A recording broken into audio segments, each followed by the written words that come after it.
A female contractor was handcuffed, thrown into isolation, and prepared for removal from the base like a criminal. But when the alarms went off, the doors opened, and her true identity was revealed in front of every senior officer. They realized they had just imprisoned the one operative sent there to hunt a traitor among them. Hey, did someone order an espresso? That condescending crack echoed off the walls. You know that feeling when you see a bully zero in on someone who's just trying to do their job? Well, buckle up, because you are about to see what happens when they pick on the absolute wrong person. Blocking the doorway to the drone command center stood a wall of muscle-8 Navy SEALs, led by Admiral Conrad Rhee. Rhee was a silver-haired Titan who looked like he didn't just command the base, he owned the tide. But the woman at the controls didn't even flinch. She was a fraction of their size, her hair pulled into a tight bun, her uniform sterile and rank-free. But her hands were perfectly still, floating over the console of a $15 million spy drone flying hostile skies. The Admiral swaggered in, and the air in the small room was instantly thick with the scent of pricey cologne and unadulterated arrogance. His squad snickered behind him, ready for a little morning sport at the new girl's expense. "I seem to recall asking you a question, miss," he bellowed, his voice a low rumble meant to intimidate. "Identify your rank." She turned, her movements unhurried, measured, and completely devoid of fear. Her eyes, the color of a brewing thunderstorm, met his. For a heartbeat, the Admiral's smug grin wavered. "It's a step above yours, sir," she replied, her tone perfectly flat. "You just haven't been briefed yet." The hallway fell so silent you could hear a pin drop. Someone coughed. A boot scuffed the floor. The gentle whir of the servers suddenly sounded like a hurricane. Then, Admiral Rhee tipped his head back and roared with laughter, giving his men permission to join in. They did, a little awkwardly at first, then louder, following his lead. "That's rich," he sneered, leaning against the doorframe, cutting off her only way out. "A real comedian. Tell you what, after you're done buffing my shoes, I'll see if we can find you some proper gear." The woman just swiveled back to her monitor. She began a quiet, steady breathing pattern. In for 4 counts, hold for 4, out for 4, hold for 4. In the corner, Master Chief Roy Garrett, pretending to check a maintenance schedule, saw the whole thing from under his thick, gray brows. At 62 years old, Garrett had been in the Navy since before these SEALs were a twinkle in their father's eyes. He could smell a disaster brewing from a nautical mile away, and this situation reeked of it. It was how she was holding the console's datapad, cradling the bottom with 3 fingers, her thumb and pointer finger bracing the side. That wasn't how a civilian held tech. It wasn't even how a typical sailor held it. That was a specific grip drilled into you at places where they teach you to function while everything is exploding, where dropping your gear means someone doesn't go home. It's pure muscle memory for when your brain is too fried to form a thought. Garrett's pen stopped moving. He kept his head down, but his jaw tightened. The woman saved her work with 3 swift taps. She didn't need a manual or a moment's hesitation. The security protocols for these drones were updated monthly, and it took most veterans a few minutes to navigate the new sequence. She blazed through it in under 10 seconds. "You know what I'm thinking?" Rhee said, peeling himself off the wall and stalking toward her. His team fanned out behind him, their bulk turning the room into a closet. "I'm thinking someone messed up. This is a classified area, for SEAL operations only." She rose from her seat in one fluid, economical motion. As she moved her hands behind her back, they settled into a flawless, textbook parade rest stance. It wasn't just close to regulation, it was perfect. The kind of perfection that's beaten into you over thousands of hours of drills until it becomes part of your DNA. "Let me make this simple for you," Rhee said, playing to his audience. "You have 30 seconds to explain what a civilian techie is doing with my multi-million-dollar asset before I have you escorted off my base in irons." "That's 28 seconds, sir," piped up Lieutenant Hayes, the Admiral's pet parrot. The woman reached into her shirt pocket, and for a split second, Rhee's hand twitched toward his sidearm. But all she produced was a simple, laminated contractor ID. "Technical consultant," she stated, presenting it to him. "Cleared for support on all non-combat hardware." Rhee tore the card from her fingers, inspecting it like it was a bad forgery. He even tilted it to the light, checking the holographic eagle. It was 100% legitimate. It had to be. But her unwavering calm was starting to get under his skin, and men like Admiral Ree can't stand to be challenged. Listen here, Miss Consultant, he seethed, flicking the ID back at her. It hit her squarely in the chest before fluttering to the ground. She didn't even look down. I don't give a damn what that piece of plastic says. You will stay out of our way. You will not touch tactical equipment. You will not look at mission data. You will fix a broken screen, and only when you're ordered to. And you will become invisible when operators are present. Is that clear? She just stared at him. As she finally bent to retrieve her ID, her sleeve hitched up, revealing a brutal-looking scar on her forearm. It wasn't a surgeon's clean slice. It was the jagged, starburst pattern left by shrapnel when something goes boom. Chief Warrant Officer Cleany noticed it, and his eyes narrowed slightly. He'd seen enough action to know that kind of wound. But Ree was already turning away, having erased her from his world. He had meetings to run, training to oversee, and an entire base of people conditioned to obey his every word. Why would he give a second thought to some IT girl who probably got the job because her uncle was a congressman? Lieutenant Hayes, Ree barked from the hall. Ensure our new friend understands that this room is off limits to her without my direct, written authorization. You got it, sir, Hayes said with a cruel smile, turning back to the woman. Don't you worry, your pretty little head, miss. We'll find something more your speed. I hear they need help peeling potatoes in the galley. The sound of their cackling faded down the corridor as the door clicked shut, leaving her in silence. The control room was quiet again, the hum of electronics the only sound. Garrett, still in the corner, was no longer faking it with his checklist. His gaze was fixed on the woman. She walked back to her station, sat down, and calmly reopened the diagnostic software. Her hands returned to the keyboard, her posture as crisp and disciplined as before. You been doing this work for a while? Garrett asked, his voice a low gravel, sanded down by decades of yelling over ship engines. She didn't startle or even look away from the monitor.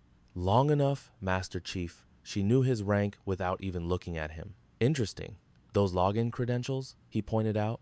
He tapped his logbook. Most guys need the cheat sheet for the new monthly sequence. Takes them a good 10 or 15 minutes to get it right. I've had my hands on similar systems before, she said, her answer a polite brick wall. Similar, Garrett repeated, nodding to himself. Yeah, I suppose you could call them that. She finally turned to look at him, her storm gray eyes assessing him, deciding what, if anything, to say. Was there something else you needed, Master Chief? Just making an observation, he said. He shut his book and heaved himself up with the groan of a man whose knees had seen too much open ocean. Been in this Navy for 43 years. Seen every kind of person there is. Seen contractors who talk a big game and consultants who are smarter than they let on. He paused at the door, his hand on the frame. And I've seen operators. The quiet ones. The ones who don't need to tell you what they are because it's in everything they do. She remained silent, her attention seemingly back on her work. Garrett opened the door but stopped one last time. That breathing exercise you were doing, he said, his voice softer now. The 4x4 box breathing, that's a combat stress technique. They teach that at places like Coronado and Bragg, places most people only know from the movies. He left without needing a reply. You have a good day, ma'am. The door clicked shut. Her fingers never missed a keystroke, but a tiny muscle in her jaw tightened. On her wrist, peeking out from under her sleeve, was a digital watch, its display glowing with a 24-hour military clock. But this wasn't just any watch. It had a tiny, hidden button on the side, completely flush with the casing. The kind of custom job you can't just buy off the shelf. She glanced at it. Asterisk, not yet asterisk, she thought. Asterisk. The moment isn't right. Asterisk. Miles away. In the base's main chow hall, Admiral Reese was holding court, regaling a table of young officers with his version of the morning's events. The story inflated with each telling. So there I am, he boomed, gesturing with his fork. And this little thing, I swear, she couldn't be more than 5'6", is sitting there acting like she knows the first thing about a Predator drone. She looked like she belonged in a kindergarten classroom, not anywhere near my billion-dollar hardware. The table, of course, erupted in laughter. "So what'd you do, sir?" asked Hayes, leaning in like an eager puppy. "What do you think I did? I put her in her place. Taught her a little lesson about how the real world operates." Admiral Reese sneered, stabbing a piece of melon. "I give her a week before she cracks." These civilian contractors are all the same. They get a tiny taste of how we do things, and they go running back to their comfy desk jobs where a paper cut is a major emergency. Commander Brooks, the head of base security, just stared into his coffee. He was older than the rest, and he'd seen a dozen arrogant blowhards just like Reese rotate through this base. There's a fine line between confidence and recklessness, and the Admiral loved to tap dance all over it. "But this consultant, she had all the proper clearances?" Brooks asked quietly. "Oh yeah, her file was squeaky clean. Her credentials are rock solid. I'm sure of it," Admiral Reese said, waving his hand dismissively. "It's the same old song and dance. Someone up in procurement gets a nice kickback, and suddenly we've got civilians wandering around the base like it's a theme park." Across from him, Commander Brooks set his mug down. "Still, it might not be a bad idea for my people to do a deeper dive," he said cautiously. "We can't just hand over access to our drone control systems to anybody." "Knock yourself out," Reese scoffed. "You'll find it's all by the book, and that's the whole problem. This place is drowning in red tape when we should be focusing on winning wars." The topic then shifted to the next major training op, a beach landing simulation with the Army Rangers, just another exercise to prove the Navy SEALs were the baddest dudes on the planet. Reese was in his happy place, shouting orders, mapping out strategies, and making it painfully clear that failure wasn't just an option, it was an impossibility. And into this world of pure testosterone, a quiet woman was supposed to be a simple tech specialist? If you're getting a bad feeling about this, go ahead and smash that like button. And if you love stories where the quiet ones are the ones you really have to watch out for, hit that thanks button for me. No one even noticed when Commander Brooks slipped away from the table, already on his phone, ordering a full-spectrum background check on their newest civilian hire. Back in the drone control room, the woman moved through her system checks with a calm, practiced efficiency. To any observer, she was just running diagnostics, reviewing log files, the dull but essential work of a techie. But in the tiny pauses between her official duties, she was doing something else entirely. She was piecing together a hidden puzzle, tracking who was accessing what data, and hunting for the digital breadcrumbs that would expose a traitor. Her mission, assigned to her 3 months ago, was straightforward. Embed yourself on this base, become part of the furniture, and find the source of a catastrophic intelligence leak. Someone here was selling top-secret operational plans to mercenary groups. And they weren't just being careless. They were cherry-picking the data, timing the leaks to create maximum damage, and covering their tracks with expert precision. This meant the mole wasn't just some greedy amateur. They were a master of military security systems. The traitor had to be someone senior, someone with the highest security clearance who knew exactly how to beat the system. Admiral Reese was the #1 suspect. He had the access and the ego to believe he could get away with it, but the obvious suspect is almost never the right one. After 3 months of observation, she knew this base was a hornet's nest of secrets and petty rivalries. There were at least 6 other people who fit the profile of the mole, so she kept her head down, perfectly playing the role of the nerdy IT contractor who was just there to do a job. She made herself forgettable, easy to look down on, and utterly invisible, which was exactly what she wanted. She just needed one more piece of solid evidence before she could burn their whole world to the ground. Right then, a tiny alert flashed on her screen. Someone was trying to access a file she had flagged equipment logs from a training exercise 6 weeks ago. The file wasn't even classified. But here's the interesting part. That same file had been accessed twice in the last month by 2 different officers who had absolutely no reason to be looking at it. She didn't trigger an alarm or deny the access. She simply watched, made a note, and added it to her growing pile of evidence. At that moment, the control room door swung open. Lieutenant Hayes strutted in, trying his best to look important, but just looking like a punk. "Hey, you," he said, not bothering to use her name. "Admiral's orders. This station is off limits to all civilian personnel during training hours. You need to log off. I'm in the middle of a system-wide diagnostic, she replied coolly, her eyes glued to the screen. I'll be finished in about 20 minutes. Yeah, well, training hours started at 0600, he snapped, waving a dismissive hand at her. So, you need to pack up your little toys right now. She silently saved her progress, logged out, and gathered her tablet and a small toolkit. Hayes watched her leave, a smug little smirk on his face. It was a pathetic power play, but it felt good to boss around a civilian. He couldn't wait to tell his buddies about it. You know what your problem is? He called out as she reached the door. You civilians don't understand the chain of command. You have no clue what we go through to earn our place here. We bleed and sweat for years to belong. Then you waltz in with a contract and expect the same level of respect. She stopped and turned to face him. You're absolutely right, Lieutenant, she said, her voice completely deadpan. I have no idea what that's like. His smirk evaporated. He had been hoping for an argument, for her to get defensive. Her calm, total agreement completely disarmed him. Just stay out of the way, was all he could stammer, and it sounded pathetic even to his own ears. She walked out without saying another word. The second she was out of sight, Hayes whipped out his phone and opened the encrypted group chat all the junior SEALs used. Guys, you are not gonna believe this, he typed. The Admiral totally put that new IT chick in her place. But she's got a serious chip on her shoulder, thinks she's hot stuff, walking around here like she owns the place. The replies came in fast, a flood of memes, jokes, and insults. One of them started a betting pool on how long it would be before she quit.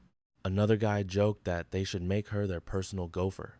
For them, it was all just harmless hazing, a way to break in the new girl. She'd either learn to take it or she'd leave. Either way, problem solved.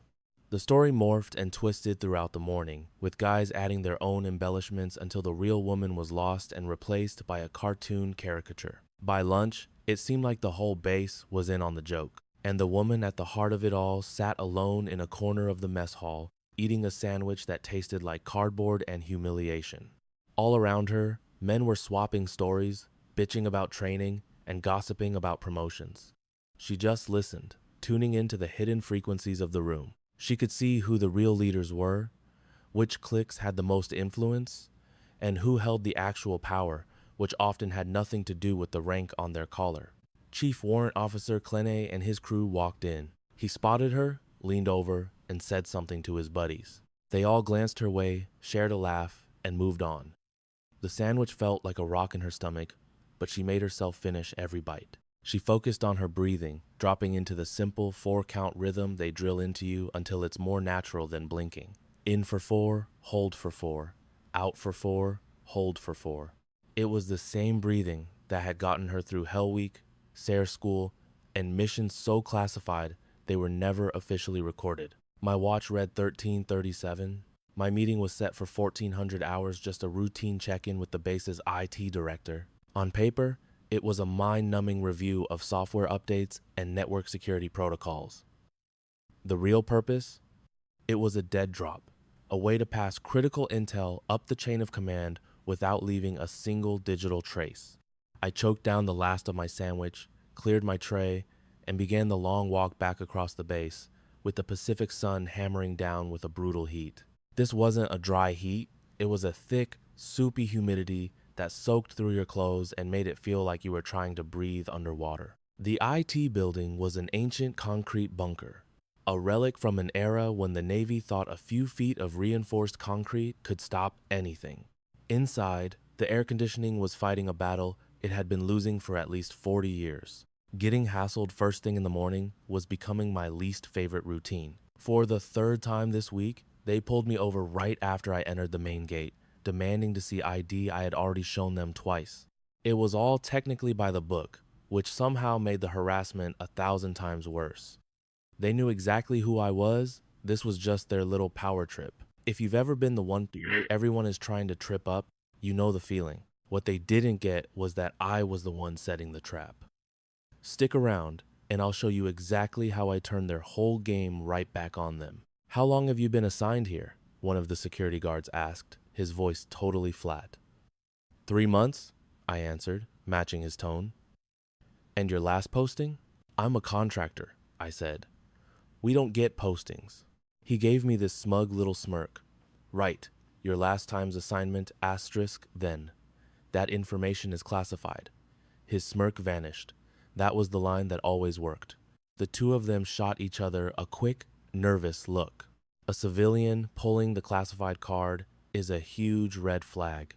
Usually, it's a bluff. But every once in a while, it means you're dealing with someone so far up the food chain, their credentials can't even be verified at this level. We're gonna have to call that in, the first one said. Go right ahead. The number is on my paperwork. And they would call. A real person at a real agency would pick up and confirm every single word.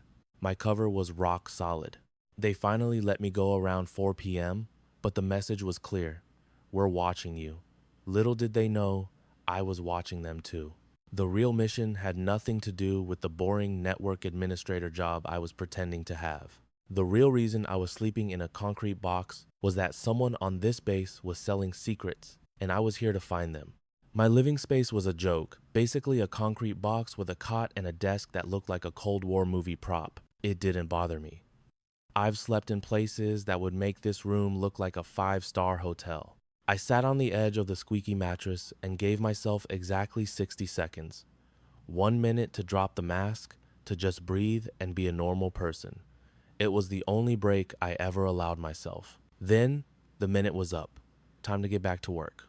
On my tablet were encrypted files that could start a war, training schedules, personnel lists, supply routes, the exact blueprint an enemy would need to plan a devastating attack. My list of potential traitors was getting shorter.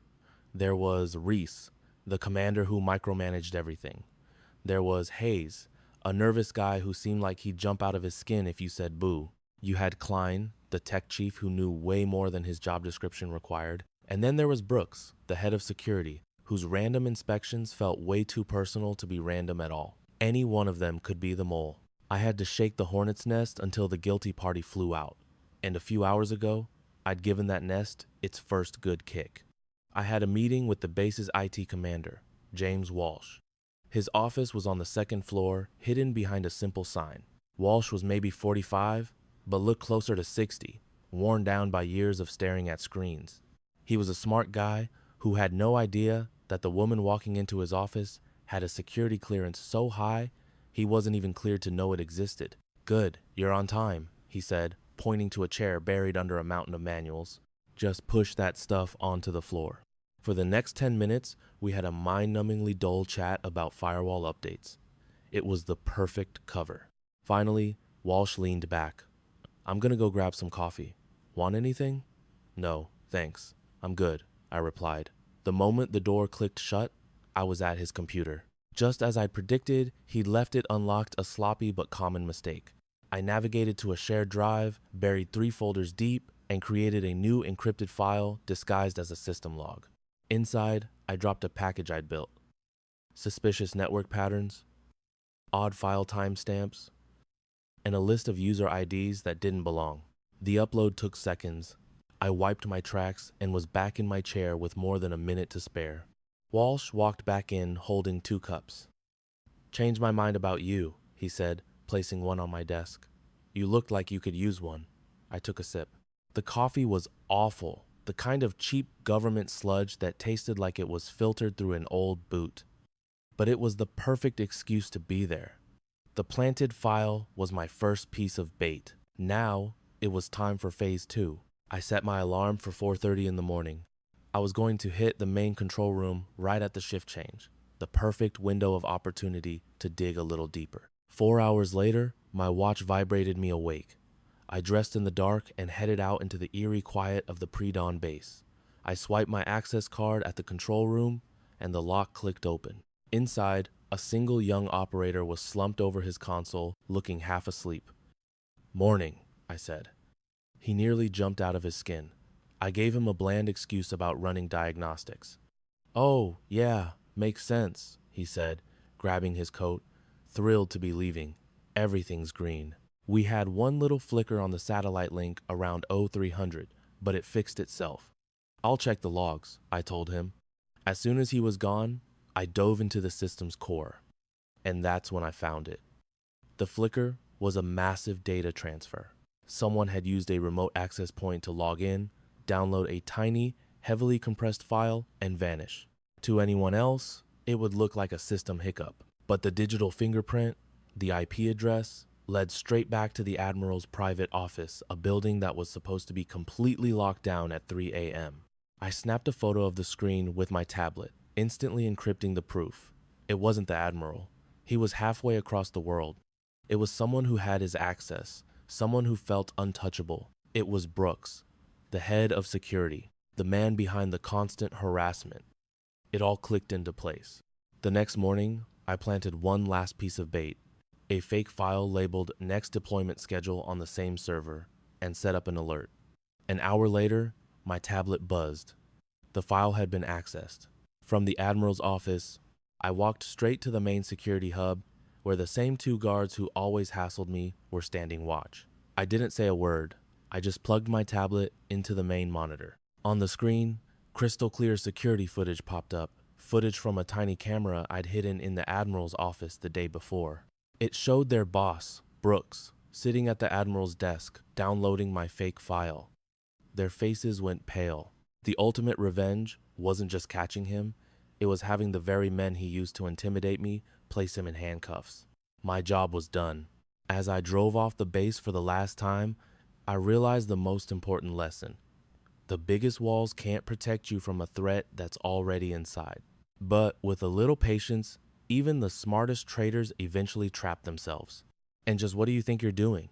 The voice boomed from the doorway, but I didn't flinch. It was Klein, the head of the tech department, with a tool bag slung over his shoulder and a deeply suspicious look on his face. Just running some diagnostics? I said, my voice even. It seems like someone's been digging around in files they shouldn't be. You don't have the clearance to run security scans. I'm not, I replied. I'm checking for system errors.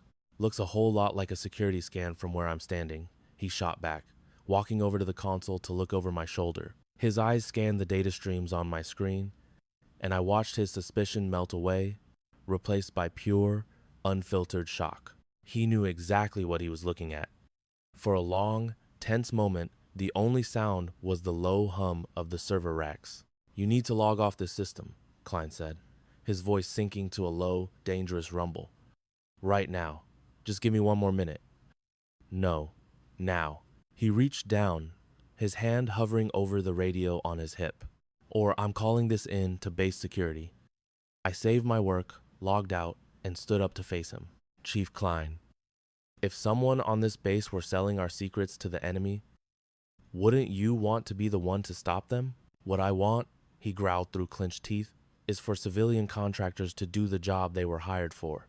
And what I really don't want is to explain to my commanding officer why a civilian was digging through our secure logs at 5 o'clock in the morning. Fair enough. I turned to leave, but he moved to block the door. He wasn't trying to be menacing, just an immovable object, a human wall. Who are you, really? He asked. I'm exactly who it says on my ID badge, I told him. My badge says you're a tech consultant. But a tech consultant wouldn't know how to pull up raw login data like this. You had to give it to him. The guy was observant, not just some drone following a checklist. I've been doing this for 12 years, Chief. I know when a system isn't right. And you're not the standard issue consultant. Maybe that's because standard issue has been compromised, I countered. Or maybe you're a spy. We see it all the time. Contractors get paid by our enemies to find the exact kind of vulnerability you're looking for. His hand tightened on his radio. By all rights, I should have you thrown in the brig this very second. You probably should, I agreed. But you're not going to. Oh yeah? And why is that? He challenged. Because you've seen it too, haven't you? All the little inconsistencies, the strange orders coming from the top, the weird network glitches. You're good at your job, Chief. You're good enough to know something is seriously wrong here, but you don't have the rank to question it. I could see the muscles working in his jaw. Get out, was all he said. I walked right past him, leaving him frozen with his hand on his radio, caught between following the rules and trusting his gut. By 6 a.m., the base was buzzing with its usual morning activity. I was in the dining hall when Commander Reese, the most arrogant man on the base, stormed in with his cronies, and marched straight to my table. Word of my early morning adventure had clearly gotten around. "Well, well, look what we have here," he sneered, that smug grin stretching across his face. "Honestly, I'm surprised to see you're still on the base." I looked up from my bowl of cereal. "Is there a problem, sir? I got a report you were in the control room at 0500 this morning. That's way outside your approved hours. I was running diagnostics, just as you requested." "That's rich," he chuckled, sliding into the seat across from me, while his goons stood over us like a pack of hyenas. "Because I don't recall asking for any diagnostics. What I do recall is telling you to keep your nose out of my tactical systems." "They weren't tactical systems," I said calmly. "They were administrative logs." He leaned in, his voice a threatening whisper, "which you have absolutely no authorization to ever touch." He had spotted me eating breakfast by myself and clearly saw it as the perfect opportunity to make a scene. So, what do you think is about to happen? Am I about to get kicked off this military base for good, or do I have something up my sleeve? Let me know your theories in the comments, because you will not believe how this plays out. He slammed his hands flat on my table, making my bowl rattle. "If I see a security issue, I'm obligated to report it," he said, sarcastically quoting a line from my own contract. "A security issue." Commander Reese let out a loud, obnoxious laugh designed to get everyone's attention. "Let me teach you something about security, sweetheart. The only issue here is a low-level contractor hacking our networks and then trying to hide behind a rulebook when she gets caught." I didn't even flinch. "I'm not hiding." "No," he leaned closer, his voice dripping with venom. "You're just sitting here, eating your breakfast, like you didn't just commit multiple federal crimes. So let me explain what happens now. You're going to finish that. Then you're going to pack your things. After that, 2 of my men will escort you off this base. And if you are very, very lucky," he hissed, "we won't file criminal charges." I met his glare without a shred of fear. "I haven't breached any secure data. Chief Klein says you did, and his word is good enough for me." So, Klein was the one who turned me in. It was disappointing, but not a total shock.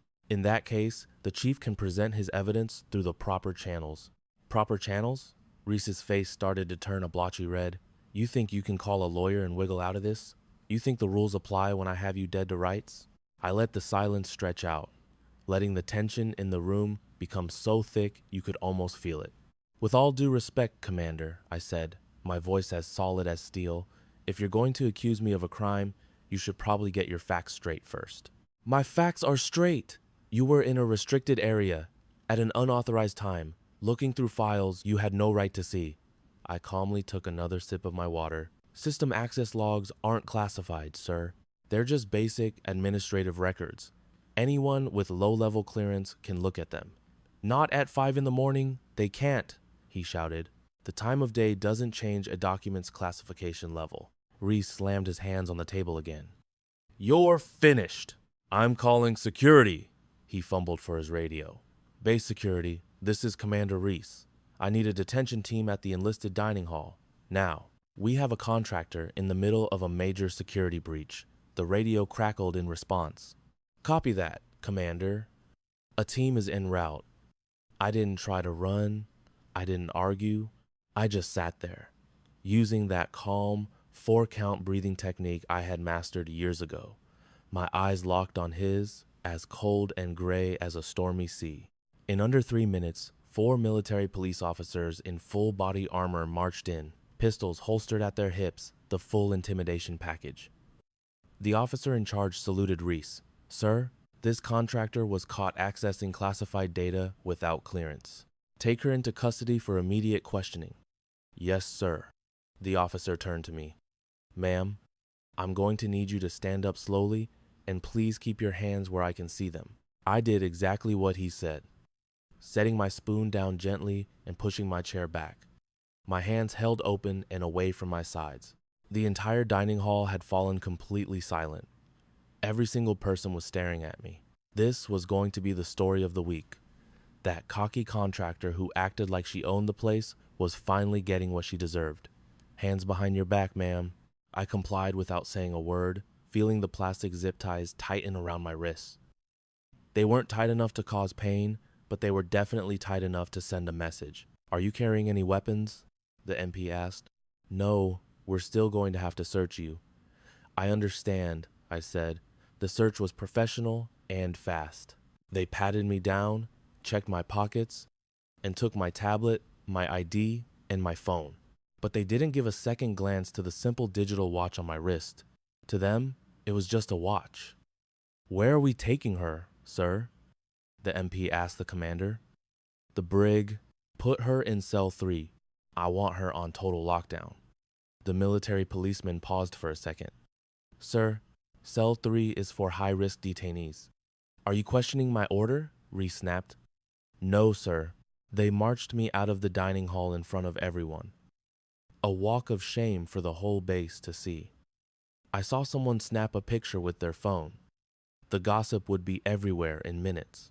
The brig was a cold, concrete box that smelled of bleach and regret. Cell 3 was a tiny room, maybe 8 feet by 10 feet, with nothing inside except a metal slab for a bed and a toilet. One small, barred window high up on the wall showed just a tiny sliver of blue sky. Imagine being so good at your job that you get thrown into a military prison cell. That's the nightmare this woman was living, framed, disgraced, and locked away. But what her captors didn't know was that she had them right where she wanted them. In 63 minutes, a series of traps she'd set 3 months ago would spring, and the man who put her here would learn a painful lesson. Stick around to see how she turns the tables. As the steel door boomed shut, she took a deep breath, trying to calm her racing heart. In for 4 seconds, hold for 4, exhale for 4. Outside, a fighter jet screamed past a pilot who trusted the very system she knew was broken from the top down. Suddenly, the cell door creaked open. A commander with nervous eyes stepped inside. I need to ask you some questions. Am I being charged with something, Commander? She asked, her voice perfectly calm. He avoided her eyes. That depends. What were you doing in the control room at 5 a.m. this morning? Running system diagnostics, she replied without missing a beat. A little early, don't you think? Not if you want a clean scan, she said. There's less network traffic.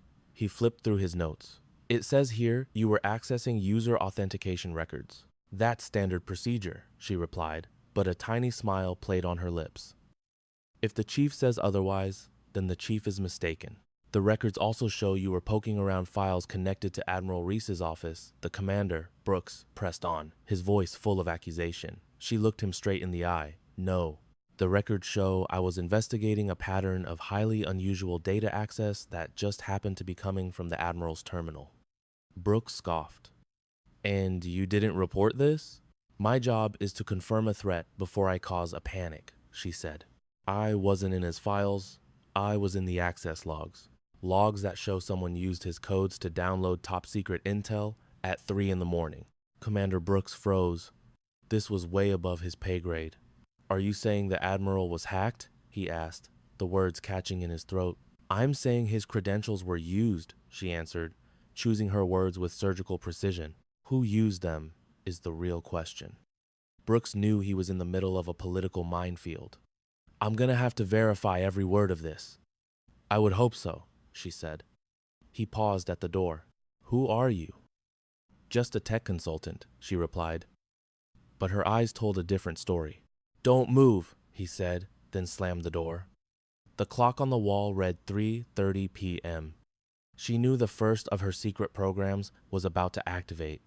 Suddenly, the entire base was screaming. Deafening sirens wailed and red emergency lights pulsed down the hall, turning everything into a vision of chaos. The game had officially begun. At 4 p.m., her missed check-in call triggered a code red alert at a secret facility hundreds of miles away. Back at the base, her cell door flew open. It was Brooks, his face pale. You need to come with us. Now, am I being charged? She asked again. The Admiral wants to see you himself. This time, there were no handcuffs. They half-dragged her through corridors, swarming with panicked soldiers into the main control room. It was absolute pandemonium, and in the center of it all was Admiral Reese, his face purple with rage. What did you do? He bellowed at her. Before she could speak, a guard grabbed her arm, yanking her forward. He pulled too hard. With a loud rip, her sleeve tore away, exposing her forearm. A gasp went through the room. Inked on her skin was a tattoo, a complex design that every special operator in that room recognized with a jolt of pure fear. The Admiral's face went white. He hadn't trapped a contractor. He'd trapped a hunter and just revealed that he was the prey. It just goes to show you the loudest person in the room is usually the weakest, because true strength never needs to shout. The tattoo was a trident crossed with lightning bolts, but it was the numbers underneath that made the air turn to ice. An old Master Chief's eyes went wide. "Mother of Pearl," he whispered, his voice trembling. "That's a task force insignia, a ghost operator. In 43 years, I've only seen that mark twice." A young analyst looked confused. "What does it mean?" The Master Chief's voice turned to steel. "It means she's no contractor." "I'll tell you what it means," the chief continued, his gaze fixed on her arm. "That ink is only given to Tier 1 operators, the kind of soldiers who, for all intents and purposes, aren't supposed to exist." Admiral Reese sputtered, his anger turning to panic. "This is ridiculous! Anyone can get a tattoo! Anyone can get ink, sir!" the Master Chief shot back. "But that symbol, with that number sequence, that's not something you buy on a weekend. That is earned. That is authorized and recorded in files you'll never have the clearance to see," she said calmly, pulling her torn sleeve down. "You wanted proof, Admiral? There it is. That's body art, not proof," he yelled. "Then verify it," she challenged, reaching slowly into her pocket. She pulled out an ID card, not a cheap plastic one, but a red-bordered card with a shimmering holographic seal. "Joint Special Operations Command," she announced, her voice cutting through the noise. "The serial number on this card will match the one on my arm perfectly." "Go on," she said. "Run the numbers." An analyst slid the card into the reader. The screen flashed green. Commander Ward J. Special Access Program. Sovereign Ghost. Clearance. Top Secret SCI+. Then a photo popped up. It was her, years younger, in full combat gear, standing beside two of the most powerful generals in the country. Then came the final shock. At the bottom of her heavily redacted service record was an official certificate of death dated 2 years ago, killed in action. Commander Brooks stared, speechless. You're supposed to be dead." "On paper, I am," she said, then turned to Brooks. "Commander, Admiral Reese is the traitor. Arrest him." Without hesitation, Brooks signaled the guards. As they cuffed the sputtering admiral, she turned to the main console and began shutting down the chaos he'd created, proving that true power isn't about rank, but about doing what's right, no matter the cost. How many times do we write people off before we even know their story? To the crew of this top-secret naval base, Commander Ward was a ghost, a diversity hire sent to push papers and stay out of the way. What they didn't know was that she was a hunter, and for months, she'd been tracking the biggest traitor in the Navy's history. If you've ever been underestimated, you're going to want to share this story, because it's always the quiet ones you need to watch out for. Ward stood perfectly still in the command center, while Admiral Reese, a man whose chest clanked with metals, was completely losing it. "This is insane," he yelled, his knuckles turning white as he gripped the console. "You can't just put an entire facility on lockdown. We have rules for this." "You're right, sir," Ward said, her voice low but cutting. "And we also have rules for when a commanding officer is caught selling out his own people, getting them killed, when the whole system is broken." Right on cue, a security audit lit up the main screen. It was an ocean of red flags, a digital picture of a crime in progress, and every single warning light traced back to one man, Admiral Reese. He just stared, his confident expression crumbling. "That's not real. Someone planted that data." "The system doesn't lie, Admiral," said a young analyst named Klein, his voice barely a whisper. "It's all linked to your biometrics. Your fingerprint from that coffee mug on your desk, the retinal scan you use to get into your private terminal. Every single breach has a timestamp and is 100% verified. It was you." A new window popped up, showing a terrifying comparison. On one side was a list of classified files Reese had opened. On the other, a list of missions that had ended in disaster. One by one, lines began to connect the two lists, linking a data breach to a tragedy. A team ambushed in the desert, a safe house blown. The correlation percentage at the bottom of the screen shot up like a thermometer in a fire. 70%, 85%, then 93%. Klein looked like he was about to be sick. "Sir," he stammered, "every time you looked at tactical plans, the soldiers on that mission were attacked within 72 hours. The pattern was crystal clear, a mathematical certainty of betrayal." Commander Brooks, the head of base security, quietly unsnapped the holster on his pistol. It wasn't a threat, just a clear signal. The show was over. "Admiral," Brooks said calmly, "I'm going to need you to step away from the console." "This is ridiculous," Reese shrieked, stumbling backward. "You're going to believe this digital ghost story over a man who gave 30 years of his life to this country? 30 years building a reputation." Ward's voice sliced through the tension. 30 years earning everyone's trust, and then you decided to cash it all in. You sold out your own men and women to a private army for a paycheck. "Tell me, Admiral, what's the going rate for a soldier's life these days?" Reese winced as if he'd been struck. "Project Nexus," he whispered. "Nexus Strategic Solutions," Ward corrected him. "You've been leaking our most sensitive secrets to them for the last 8 months. And our friends in financial crimes already found the payments," Ward said, as another screen came to life. Every time a mission plan was copied, a 6-figure deposit appeared in an offshore account you thought nobody could find. The display showed a dizzying map of wire transfers and fake companies, a bright, shining trail of dirty money. At that exact moment, a new sound cut through the tense silence of the lockdown. The unmistakable times, thump, thump, thump times of helicopter blades.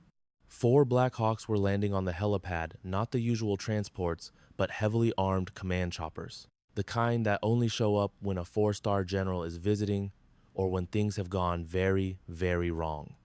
The color drained from Reese's face. "Who did you call?" he stammered. "I didn't call anyone," Ward replied, watching them land. "The mission protocol did. It's an automated trigger. I missed my 1600 hours check-in. It's a fail-safe system for agents working deep cover," she explained, as casually as if she were talking about the weather. "One missed call, and a high-priority team is automatically deployed to secure the agent and all related evidence." The helicopter doors slid open, and 4 figures emerged. Even from this distance, you could see the stars on their shoulders glinting in the sun, full generals. And they were walking with a purpose, not like they were here for a friendly visit. Reese whipped back around to face Ward, his anger replaced by raw panic. "Okay, listen to me. The backup power for this lockdown is going to die in 45 minutes. If you want to do this right, we have to secure this evidence now, before the whole system goes dark and you lose everything." "How very convenient for you," Ward said, her voice dripping with sarcasm. "It's the truth. Check the power logs. These generators weren't built to run a full lockdown forever." "We have 45 minutes, Reese begged. "Maybe less." Ward shot a look at Klein. "Is he telling the truth?" The analyst's fingers flew across his keyboard. "Yes, ma'am. Backup power is at 63%. We have roughly 42 minutes before the system starts shutting down, including this audit program." "Then we're not wasting one more second," Ward declared. Her eyes swept across the room and landed on Lieutenant Hayes. For the past 3 months, Hayes had made her life a living hell, spreading rumors that she was incompetent, mocking her in front of her team, and doing everything he could to undermine her. "Lieutenant Hayes," she said, her voice perfectly steady, "I have an assignment for you." Hayes stiffened, a look of pure confusion on his face. "Ma'am, for the last 3 months, you've told every single person who would listen that I was a waste of a uniform," she said, stating it like a fact from a report. "Now you're going to prove yourself wrong. I need you to run one final, deep-level search. Check every access log, every file transfer, every single authentication." Ward's order was simple and sharp. "You are going to be the one to prove to everyone in this room who the real traitor is." Hayes looked like he had just been hit by a truck. He wanted to argue, to refuse. But one glance at Reese's terrified expression and the mountain of proof on the screens told him it was already over. "Why me?" he muttered. Because you're a pain in the neck, but you're a professional, Ward answered without emotion. And because you, more than anyone else here, need to see this with your own eyes. When the official report is written, it will state that the very man who questioned my ability was the one who helped uncover the truth. Hayes stared at her for a long, silent moment, then gave a single, sharp nod. Yes, ma'am. He turned to a nearby console, and his fingers became a blur. The only sounds in the room were the low hum of the servers and the relentless ticking of the clock. 41 minutes left. I'm in, Hayes said, his voice strained. There's a shadow user. Admiral Reese's account was being ghosted by another user with the highest security clearance imaginable. One saw, end quote, as there's a closes, end quote. They were looking at the exact same files, sometimes only hours apart. Give me a name, Brooks demanded. Hayes pulled the authentication log onto the main screen, and his jaw dropped. It's General Corbin. A wave of cold shock washed over the room. General Corbin, Ward repeated, her voice now dangerously calm, was one of the officials who signed off on this investigation. He was the one who suggested I use a dead agent's identity to go undercover. He's the one who handpicked me for this mission. The pieces snapped together with a sickening click. He knew, Brooks growled. He knew you were closing in on Reese, so he put you in charge of taking him down, thinking he could pull the strings from a safe distance. But it was even worse than that. Keep digging, Ward commanded Hayes. A few seconds later, Hayes let out a sharp gasp. Ma'am, General Corbin accessed the intel for your last mission in Syria. 2 hours before your team deployed, he changed the official threat level from high to moderate and rerouted your convoy. He logged it as a routine update. The air was stolen from the room. Ward shut her eyes, and for the first time, a flash of deep pain showed on her face. He sent my team into a kill box, she said, her voice flat and empty. He tried to get me killed. When that failed, he sent me here to take down his partner for him, figuring nobody would ever suspect him. We need to signal the incoming command team, Brooks insisted, his hand already on his radio. Wait, Ward ordered, holding up a hand to stop him. Let them walk right into this. Corbin has no idea that we're onto him. If we tip our hand now, he'll disappear behind a wall of lawyers. The main screen showed 38 minutes remaining. At that exact moment, the command center door slid open with a soft hiss and 4 generals stepped inside. They weren't wearing combat fatigues, but their flawless dress uniforms, the kind that scream an order is coming from the very top. The general in the lead was a woman with 3 stars on her collar. Her silver hair was pulled back in a tight, precise bun, and her eyes looked like they could cut through steel. She took in the scene with an expression that said she'd seen every kind of betrayal the world had to offer. 3 other senior officers followed her, and 2 men and another woman, all of them so heavily decorated with ribbons and medals that their uniforms told the stories of entire careers in command. Master Chief Garrett's body immediately snapped to attention. He recognized one of them, a man he had served under 2 decades ago, long before any of those stars had been pinned to his shoulders. The female general's piercing gaze moved from person to person around the room before it finally settled on Ward. The silence was so complete it felt like all the air had been sucked out. This was the moment of judgment everyone had been waiting for without even realizing it. Every single person in the room stood frozen, watching. The entire military chain of command, generations of rules and respect, all seemed to be hanging in the balance in that single, silent stare. And in that dead quiet, the general's hand snapped up into a perfect, crisp salute. A shockwave of gasps rippled through the room. Someone's datapad clattered to the floor, sounding like a gunshot in the silence. Hayes' mouth fell open, his entire understanding of the last 3 months shattering into a million pieces. Klein literally flinched backward, his chair screeching against the tile. Brooks, who had been reaching for his sidearm, froze, with his hand hovering in midair, suddenly unsure of what he was even thinking. Reese made a strangled noise, the sound of a man watching his world burn to the ground. Commander Ward, the general's voice cut through the air, sharp and clear. Every word she spoke was loaded with the full weight of her rank. It's good to have you back, ma'am.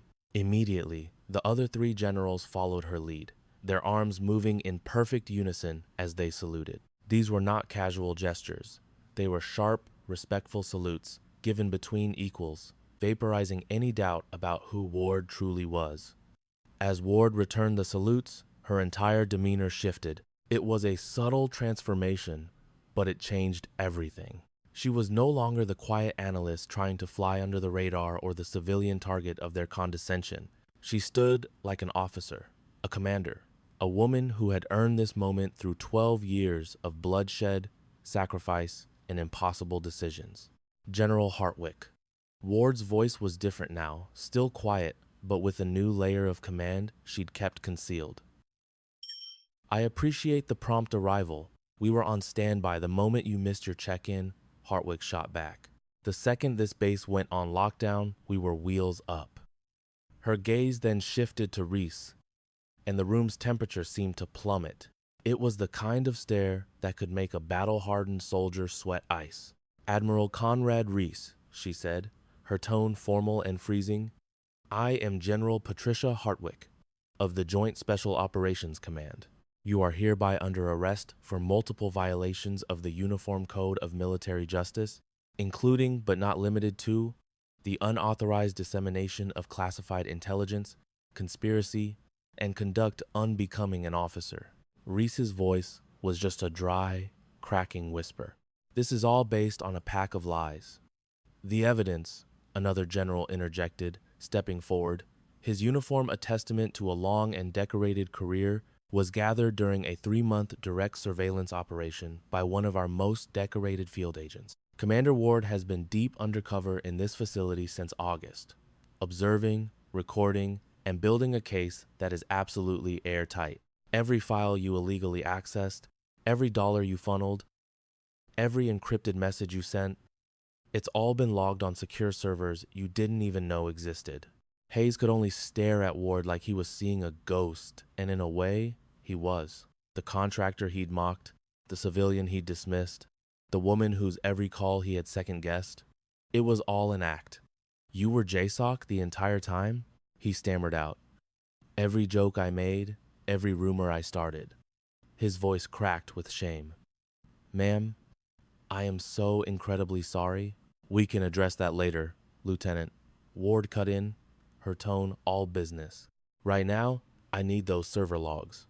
We have 34 minutes until the backup power fails. General Hartwick requires the complete intel package, and that must include General Corbin's involvement. The air in the room grew even colder. Just saying Corbin's name was like pulling the pin on a live grenade. You don't throw around an accusation like that against a 4-star general unless you have stone-cold proof. Hartwick's expression was unreadable, but her eyes were like chips of ice. Explain, she commanded. With hands that trembled just slightly, Hayes threw the data onto the main screen. It showed 2 distinct access patterns, one for Reese, one for Corbin, moving in perfect, damning harmony. He then displayed the falsified intel brief for the Syrian mission that had been a death trap for Ward's team. The numbers and timestamps painted a clear, undeniable picture of betrayal from the highest level. General Corbin was the one pulling the strings all along, Ward explained, her voice now cold and clinical, like a surgeon detailing a diagnosis. He's the one who turned Reese. He established the shell corporations, and he personally quashed any internal inquiries that got too close. She locked eyes with Hartwick, and when your operation needed a ghost operative to go in deep, he volunteered me. He set me up to take the fall right alongside Reese, ensuring his own hands would stay clean, as the head of the oversight committee. What's Corbin's current location? Hartwick demanded. Brooks frantically scanned the base's security feeds, his voice tight with stress. He drove off the base 20 minutes before you initiated the lockdown. That was no accident, Ward stated flatly. He was tipped off. Someone in your command chain gave him a heads up. He knew my check-in window down to the second, and he knew precisely when to bug out. A tiny muscle jumped in Hartwick's jaw, the only visible sign of the inferno of rage simmering beneath her calm exterior. We will find that leak and seal it. First, we secure Reese. Then, we will hunt Corbin down with every asset at our disposal. She gave a slight nod to the military police, who closed in with quiet, rehearsed precision. They read Reese his rights, while fastening him with restraints meant for high-value targets, a final, official confirmation that the game was over. As they led him away, Reese paused and looked back at Ward, his eyes pleading for an answer. How? Was the only word he could choke out. It began in Syria, she said, her voice barely a whisper. It began when I came to in a field hospital, the only one left alive, knowing with absolute certainty that our position had been compromised. My soldiers weren't just ambushed. Her words filled the heavy silence. I've been a ghost for 2 years, Admiral. 2 years hunting the people who got my team killed. And for the last 3 months, I've been standing right here, watching you prove you were one of them. The heavy door boomed shut behind him, sealing his fate. Ward then retrieved her real datapad, an encrypted, military-spec device that made his look like a child's toy. On it was the case file she had spent months building from the shadows. Imagine being framed, disgraced, and left for dead by the very people you swore to protect. For 3 long months, Commander Elise Ward was a ghost, a washed-up contractor blamed for a mission that wiped out her entire team. They told her to take a desk job, to just fade away. They figured she was broken. They couldn't have been more wrong. If you've ever been underestimated, you'll want to see this. Because the ghost is back, and she's about to blow the lid off a conspiracy that reaches the highest levels of power. General, she said, her voice unshakable as she turned the screen toward him, this goes way beyond a couple of corrupt officers. We're talking about 16 others, 4 private contractors, and 2 congressmen. They've been trading our soldiers' lives for kickbacks on defective gear. The general's face was unreadable, but Ward saw the resolve in her eyes. Justice was finally on its way. For 90 days, Ward had endured the whispers and pity as she walked these halls as a nobody. They had offered her a quiet retirement, a chance to disappear. But her answer had been like ice. With all due respect, ma'am, she had told them, I'll rest when every last person responsible for my operators' deaths is in prison. Not 1 second sooner. Her strategy was straightforward. Use the Admiral's arrest to spook the bigger players into making a fatal mistake. They told her it could take years. She didn't even flinch. I know, she said. I'm ready. Another general, who had been quiet until now, let a faint smile appear. She gets that stubborn streak from you, Patricia. The head of the operations simply nodded. We'll brief you on the next phase in the morning. For now, you are officially Commander Ward again. Welcome back. As she saluted and made her way out, a familiar face blocked her path. The old Master Chief who had been keeping an eye on her from day one. Ma'am, permission to speak freely? Go ahead, Master Chief. He started listing small details only a true professional would catch. Her tattoo, the effortless way she handled a drone controller, the 4-count breathing she used when things got tense. I knew something wasn't quite right about you, he admitted. I just couldn't place it. He then snapped to attention, his salute razor sharp. Should have recognized the Joint Special Ops pipeline.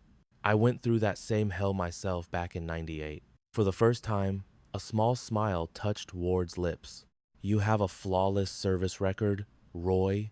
You could have blown my cover a dozen times over, but you trusted your instincts. I appreciate that. Just figured if someone was going to all that trouble to hide, he said, relaxing into a smile, they must have had a damn good reason. His tone softened. It's good to have you home, Commander. Thank you, Master Chief. She walked on as the base-wide lockdown started to lift, and the normal sounds of life began to return. They thought she was just some low-level contractor they could push around. They had no idea her real authority could bring their entire corrupt world crashing down. This is the story of how they found out the hard way. So stay with me to the end, and be sure to subscribe so you don't miss what's next. At 1900 hours, she was back in the tiny concrete room that had been her whole world for 3 months. Sitting on the cold metal cot, she allowed herself 60 seconds. Just 1 minute to not be the unbreakable soldier and to let the crushing weight of it all wash over her. For just 60 seconds, she let herself feel human again. A moment later, a chime from her secure tablet pulled her back. She opened it to find a message titled, Consequence Cascade Implementation.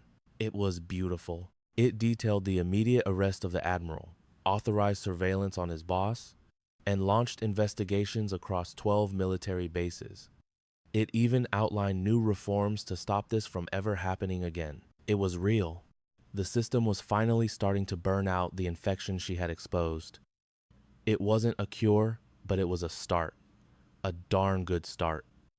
Then, a second message came through. This one was from an unknown, encrypted source. The subject line hit her like a punch to the gut.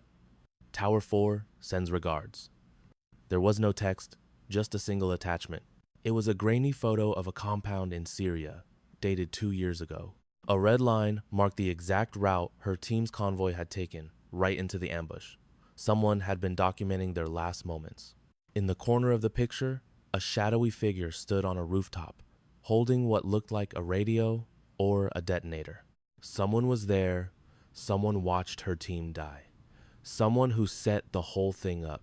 And that someone was still out there, free, thinking they were safe. Ward stared at the image, her mind racing. She didn't reply. She just saved the file. This wasn't just about corruption anymore. This was about murder. And her mission was far from over. A soft knock came at the door. She put the tablet down and opened it to find Hayes, the young lieutenant who had treated her with such disdain. He looked mortified. "Ma'am," he stammered, "I came to apologize. The way I acted, the things I said, I was out of line." "You were following the example of your commanding officer, Lieutenant," she said calmly. "That's what you're trained to do." "I know, but that's no excuse," he said, finally meeting her gaze. "I judged you. I treated you like you were invisible." He looked at her, truly seeing the commander in front of him. "If there's anything I can do to make it right." She nodded slowly. "Remember this feeling. The next time you meet someone who doesn't fit the mold, don't write them off. Look closer. Ask better questions. That's how you make it right. That's how you become a great officer."